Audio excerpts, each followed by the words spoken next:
Hi అండి, welcome to my channel. ఎలా ఉన్నారు అందరూ? ఇవాళ మీకు మంచి రెసిపీ చేసి చూపిస్తానండి. కూరగాయలు ఏమీ లేనప్పుడు ఇంట్లో ఉన్న వాటితోటే ఎలా చేసుకోవచ్చు, టేస్టీగా ఎంత బాగా చేసుకోవచ్చు అనేది చూపిస్తాను. ముందుగా స్టవ్ ఆన్ చేసుకొని ప్యాన్ పెట్టుకొని ఆయిల్ వేసుకున్నాను. చూసారు కదా, ఒక పెద్ద స్పూన్ మెంతులు వేసాను. మెంతులు ఆయిల్లో బాగా ఫ్రై చేయాలి. ఆయిల్లో ఫ్రై చేసుకున్న తర్వాత కరివేపాకు వేసుకోవాలి. కరివేపాకు వేసుకున్న తర్వాత పచ్చిమిర్చి వేసుకోవాలి. పచ్చిమిర్చి కరివేపాకు బాగా ఫ్రై చేసుకోవాలి. ఫ్రై చేసుకున్నాక ఆనియన్స్ వేసుకోవాలి. ఇలా ఆనియన్స్ పెద్ద పెద్ద పీసెస్ లాగా కట్ చేసి పెట్టుకోవాలి.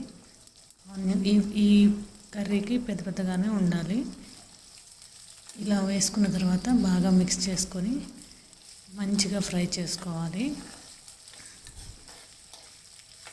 ఇవి బ్రౌన్ కలర్ అవ్వాల్సిన అవసరం లేదు, డార్క్ అలాగనే క్రిస్పీగా కూడా అవ్వాల్సిన అవసరం లేదు. నార్మల్గా హాఫ్ బాయిల్ అయిపోతే సరిపోతుంది. ఈ విధంగా సరిపోతుంది.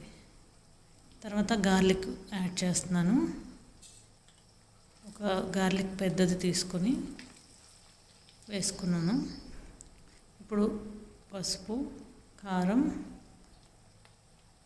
అలానే సాల్ట్, ఇది మెయిన్ ఇంగ్రీడియంట్ అన్నమాట, మెంతి పౌడరు, అలానే జీలకర్ర పౌడర్ వేసుకొని బాగా మిక్స్ చేసుకోవాలి.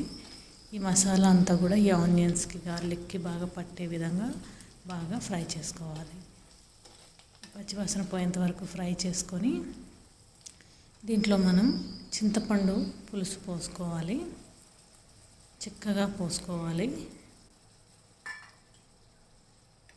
ఇలా పోసుకొని పులుసు పోసుకున్న తర్వాత ఇప్పుడు బాగా మిక్స్ చేసుకొని మూత పెట్టుకొని కుక్ చేసుకోవాలి.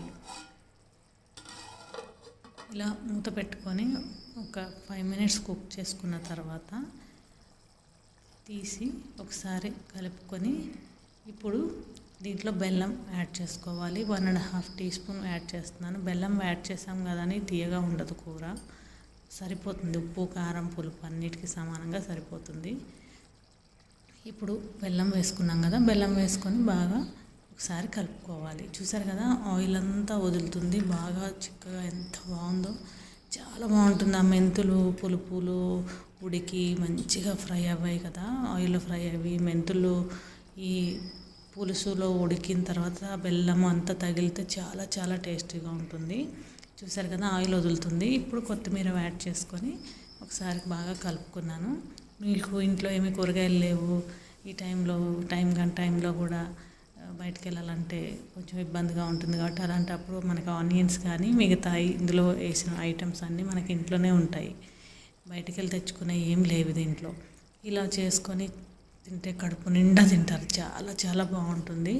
ఇది పాతకాలం వంట, చాలా చాలా టేస్టీగా ఉంటుందన్నమాట. తప్పకుండా ఒకసారి ట్రై చేసి ఎలా ఉందో నాకు కామెంట్ చేయండి. అలాగే లైక్, షేర్, సబ్స్క్రైబ్ చేసుకోండి. Thank you.